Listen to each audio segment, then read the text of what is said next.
They said humanity was gone, burned out, forgotten, but the stars, they still remember. Long ago, before the galaxy found peace, there was a war that changed everything. A war no one wanted to remember, yet no one could truly forget. They called it the last war of man. At that time, the galaxy was ruled by the Council of Races, proud civilizations that saw themselves as the peak of progress. They had long believed they were beyond war, beyond hate, beyond chaos. Then, humans arrived. The first human ships were small, fragile, and old, but inside them burned something fierce, something the other species couldn't explain. Humans were not the strongest, not the smartest, not even the most advanced, but they had will, and will, in the cold dark of space, was more dangerous than any weapon. At first, the Council welcomed humanity, trade, knowledge, friendship. But soon, the stories began. Colonies taken, borders crossed, conflicts started by misunderstanding or greed, and humans, they didn't back down, ever. They said humans fought like cornered animals, fast, clever, emotional. They turned asteroids into bombs, space dust into camouflage, and fear into fuel. Every time they were outnumbered, they found a way. Every time they lost a planet, they made the enemy pay for it 1,000 times over. For decades, the galaxy tried to reason with them, but peace talks turned into ambushes, treaties into traps, and finally the Council decided humanity must be erased. The Great Cleansing began. Armadas of 100 worlds surrounded Earth. They bombed cities, until oceans boiled and continents burned. Human fleets fought until there was nothing left to fight with. Ships turned into wreckage. Soldiers turned into legend. The last human transmission was short, full of static, the voice trembling yet proud. "We do not kneel. Remember that." And then, silence. For centuries after, the galaxy told stories of the savage race, a warning to every young species about the dangers of emotion, pride and anger. Don't be like the humans, they said. They destroyed themselves. And so, humanity became a ghost story, a name whispered in history classes, a memory erased from official archives. But the stars remembered.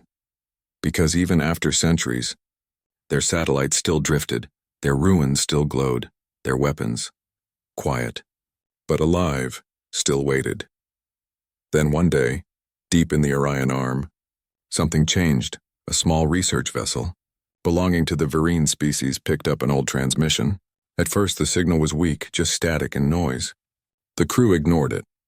But as the hours passed, the message grew stronger, clearer, closer. The ship's captain, a calm old Verine scientist, decided to listen. He turned on the ancient human decoder, one not used for hundreds of years. And then, through the static, came a single human voice, old, tired, yet warm. It said only one word: forgive. The crew froze. No one spoke for several seconds. The word repeated again and again: forgive, forgive, forgive. They thought it was a trick and maybe a weapon, maybe a trap. Humans were known for strange psychological warfare, but the tone wasn't angry. It was peaceful, sad, almost loving. The captain ordered the ship to trace the signal's origin. It led them to a dead system. No light, no sun, only debris and frozen dust. There, among the wreckage of an old battle, they found something impossible. A station, human design, still active. The moment they approached, the station powered up. Its old lights glowed soft gold, and the word changed. Now it said, "You have been forgiven." The alien crew panicked. They tried to flee, but their engines shut down. Every system aboard their ship began to display human text. "Ancient code," the voice spoke again, calm and clear. "The war is over. You do not need to fear." Then, one by one, the ship's systems came back online. Their navigation fixed itself. Their power levels increased, and when they finally escaped, the human station powered down again, as if it had simply waited centuries to say those few words. Back on their homeworld, no one believed their story. Forgiveness? From humans? Impossible. But then other ships began to hear the same signal, from the edges of different galaxies, from long-forgotten battlefields, from dead worlds. The same message echoed across space: forgive. Every empire that once fought in the Great Cleansing began to receive it, and for the first time in centuries, The galaxy felt something it hadn't felt since the war, fear, because everyone knew. If humans were truly gone, these signals shouldn't exist, and if they weren't gone, then something had survived. Something was waiting. Something human. The signal did not stop. It grew louder, stronger, smarter. At first, the galaxy ignored it. They thought it was just another ghost, an echo from the ruins of Earth. But within weeks, every listening post, every long-range satellite, and every deep space sensor began to receive it. Same word, same tone, same human voice, forgive. And then one night the signal changed. On the frozen moon of Kareth 9, a research team of the Tharn species worked inside a cold observatory. They were experts in ancient transmissions, obsessed with lost human technology. Their scanners lit up without warning. The signal spiked. Not random noise anymore, but a pattern. The computers translated the waveform.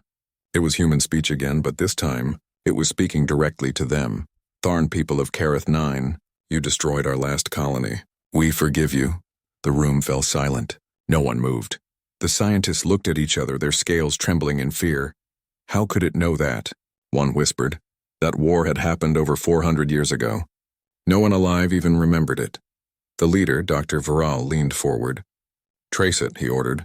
The team began scanning, trying to find the source. The coordinates appeared on screen. A dead system once destroyed by the Council. One of the places humans had died the hardest. Hours later, the Tharn dispatched a probe. It entered the system. Silent, cameras on. At first it saw only wreckage, shattered moons, black dust, twisted metal. But then, a light floating in the middle of nothing. A perfect silver sphere spun slowly. Old human tech, unmistakable design, but glowing with energy far beyond anything the Tharn had ever seen. When the probe came closer, the sphere opened. Inside was a human face, not real, a hologram. A woman middle-aged, her eyes calm. She looked directly into the probe's lens and smiled. You have come far. You have grown. We forgive you. Then she said something else, something no one expected. Now let us help you heal. A bright light flashed. The probe's feed went black. 2 hours later, power grids on Kareth 9 surged. Cities lit up. Old technology that had never worked suddenly came online. Hospitals reported impossible recoveries, sick and dying. Tharn waking up healthy. The scientists didn't understand. Every attempt to shut off the signal failed. It was everywhere, in their computers, their machines, even their bodies. The message had evolved. It was no longer sound, it was data. It was code, living code. Soon, other worlds began to report the same thing. Old human frequencies activating their systems. Warships rebooting after centuries. Ruins coming alive. All saying the same thing. Over and over. We forgive you. But the forgiveness came with a price. The planets touched by the signal began to change. Metal structures started to grow like plants. Machines, merged with organic matter, atmospheres, became breathable. It was as if the worlds themselves were being healed, remade in human image. The Council of Races met in panic. They called it the forgiveness plague. Some believed humanity had returned as gods, others believed it was a virus and one final trap from a species that refused to die, but no one could stop it. Admiral Korin of the Valari Empire ordered his fleet to destroy one of the human spheres. Didn't believe in ghosts, he wanted proof. So his fleet, hundreds of ships, entered orbit around one of the infected worlds. They fired everything. Missiles, plasma, antimatter shells. The planet burned again, for a moment silence. Then, the smoke cleared. The world below was still there, whole, green, beautiful. The human sphere hovered above it, untouched, and then, the voice came through every ship's communication channel. You still do not understand. Forgiveness is not weakness. One by one, the Valari ships lost control. Their weapons melted. Their engines froze. Screens filled with human faces, and men, women, children, and all whispering, "Forgive." Moments later, the entire fleet vanished. No explosion. No debris, just gone. The Valari homeworld never heard from them again. Word spread. Panic followed. Empires fell into chaos. Priests called it divine punishment. Scientists called it a technological resurrection. But deep inside, everyone felt the same fear. If humanity could forgive like this, what else could they do? In a quiet corner of the galaxy, an old alien scholar spoke the words no one else dared to say. This is not revenge. This is evolution. He looked at the signal's waveform, the same message repeating endlessly, shaping galaxies, rewriting systems, and he whispered, "They have learned how to turn mercy into power." The stars flickered that night, and somewhere, beyond the edge of known space, a new light was born. No one knew what it was, but it felt human. The galaxy had no word for what was happening. Machines healed. Planets breathed. Old ruins whispered like they were alive again. And through it all, the same message pulsed from star to star. We forgive you. But now, a new signal joined it. A new frequency. Shaped like a heartbeat. In the dark of Sector 9, the freighter Talon's Edge was hauling scrap when its crew saw something impossible. A light, bright white, cutting through the void. Calm, steady, growing larger every second. At first, they thought it was a flare, or maybe a dying star. Then the scanners screamed. It wasn't a star. It was a ship, long, smooth, silver, silent. No markings, no weapons, no engines visible. And yet it moved faster than light itself. The crew stared in silence as it drifted past. Their systems shut down automatically, as if the ship didn't want to be disturbed. Through the viewport, they saw figures inside, human, perfectly still, eyes closed, faces peaceful, not soldiers, not ghosts, something else. And when the ship passed, their systems came back online, fully repaired. Power 100%. Shields restored. Cargo stable. Even their food replicators refilled themselves. A voice echoed through the comms. Soft, human, familiar. We have returned. Do not be afraid. Then the light faded into the stars. The Talon's Edge was not the only witness. Across the galaxy, more of the white ships appeared. Some hovered above dead worlds, releasing rain that brought forests back to life. Others landed on scorched cities and rebuilt them within hours. Everywhere they went, destruction turned to peace, but not everyone saw peace as mercy. The Valari Empire, the same that had lost its fleet in the forgiveness plague, declared these ships a threat. They sent drones and fighters to track them. None returned. The white ships never attacked. They didn't even raise shields, but their presence alone seemed to bend reality. Weapons jammed. Power cores melted, and always before disappearing, the ships sent one message: you are forgiven. In the Grand Council chamber, chaos reigned. The leaders of dozens of worlds shouted across the room. Forgiveness is control. One screamed, it's invasion through peace, shouted another. No one noticed the lights flickering until a deep, calm voice filled the hall. We did not come to control. Every holographic display turned into the image of a human woman, the same one seen in the first sphere. Her eyes glowed faintly, warm but sharp. We came to heal what you broke, and what we once destroyed. Gasps filled the chamber. The oldest species among them, the Orthol Prime, leaned forward. You are human? We were. The voice paused, then continued softly. You destroyed our bodies, but you could not destroy what we learned. That hate consumes both victor and victim. We forgave you not for your sake, but for the galaxy's survival. Silence. Every leader felt it. Fear, awe, guilt. The hologram's tone darkened. But your fear grows again. You repeat your old sins, and so once more we must intervene. And with that, the image vanished. Weeks later, reports came in from across the stars. Entire planetary wars had stopped. Weapons refused to fire. Ships powered down in the middle of battles. On the world of Kareth 9, Dr. Vural watched as soldiers dropped their rifles, crying, unable to fight. The forgiveness signal was stronger than ever. It wasn't mind control. It was clarity. The signal awakened memories, emotions, guilt, empathy. Beings remembered faces they had killed, worlds they had burned, and many broke down, because for the first time, they felt human. Meanwhile, far beyond the edge of known space, something massive stirred, an enormous construct, half planet, half machine and came alive. The humans called it the Arc of Light. It moved slowly, surrounded by white ships, glowing like a newborn sun. Every sensor in the galaxy detected it. Its size was beyond comprehension. Its energy signature matched the core of a star. Inside, millions of voices spoke in unison. Calm, powerful, united. Forgiveness is creation. Hate is entropy. Choose. Worlds trembled. Rulers collapsed. The council begged the entity to stop, to speak, to reason, and the voice replied, "We did reason. You did not listen." The Arc of Light opened, not to attack, but to release something invisible. Waves of warmth, of sound, of understanding. Plants grew faster. Oceans cleared. Even the radiation belts around stars began to fade.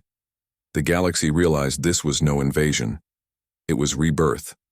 But in secret, deep in the shadow sectors, one race prepared a counterstrike, the Dral. They had always hated humanity. They believed emotion was disease. So they built a weapon, a dark seed, designed to erase all consciousness that carried the human signal. They launched it into the void, aiming straight for the Arc of Light. And as it flew, the galaxy held its breath. The arc did not move, it simply waited. The weapon approached, humming with deadly energy.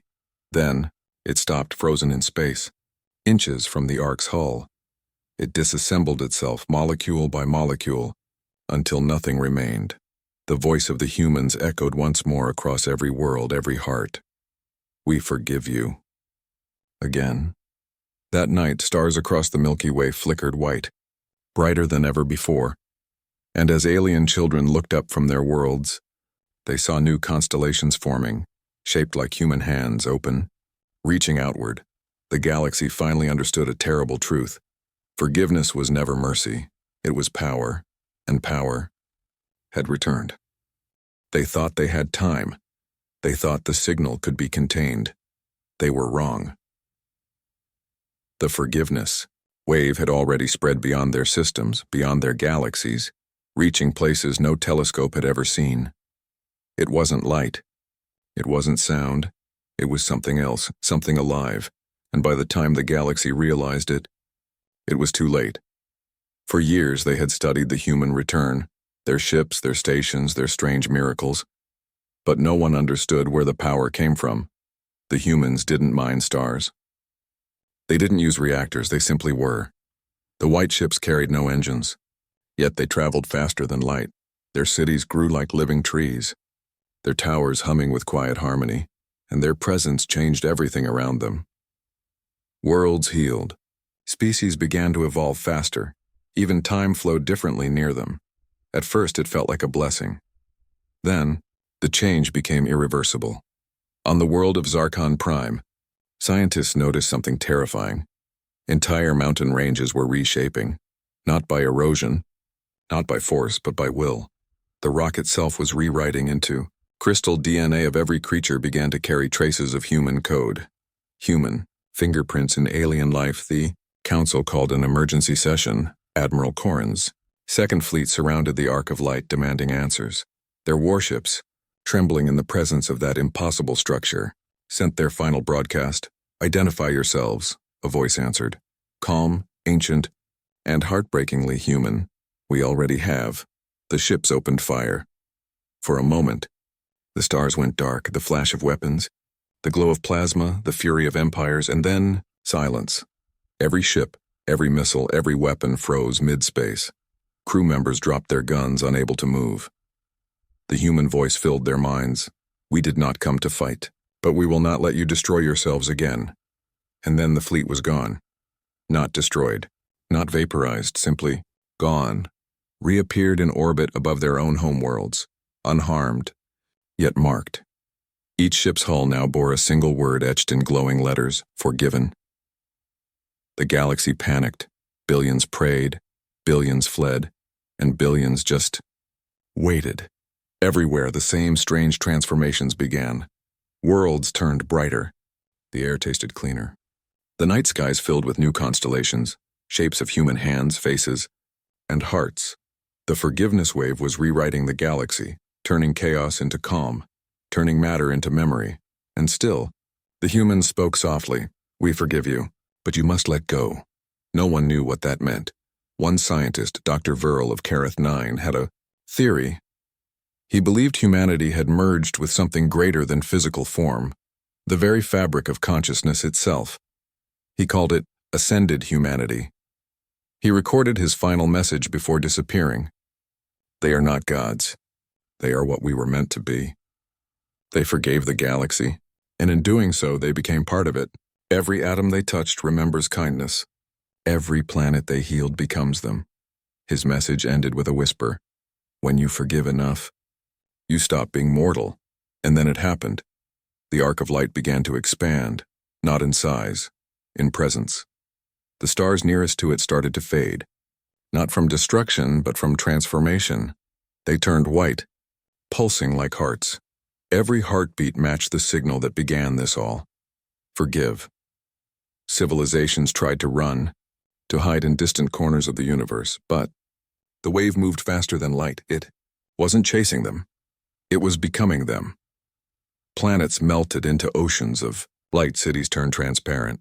People felt warmth in their chests, and then calm, peace, silence. For the first time in galactic history, there was no pain, no hate, no war, just quiet understanding. And in that silence, the voice returned one last time, not through speakers, not through comms, but inside every living mind. We were human, we were broken, we destroyed. We suffered, we forgave. And now we become what you could not. Balance. Far across the galaxy, the last surviving council members stood at the edge of their dying world, watching the light approach. One of them, old and tired, whispered, "Is this the end?" And a faint voice, warm, familiar, answered, "No, it's the beginning." The light touched the planet. For a heartbeat, everything was pure white. Then the world was gone. No pain. No explosion. Just peace. Centuries later, or maybe forever later, explorers from another galaxy would find this region of space. But there would be no stars here, no planets, just an endless glowing mist, soft and eternal, stretching across light years. When they listened closely, they could hear something beneath the hum of cosmic radiation, a faint human voice, echoing forever. "We forgive you." And that's when they understood. Forgiveness was never about mercy. It was evolution. The galaxy had been saved, the old worlds had been reborn, and humanity had become the heart of the stars.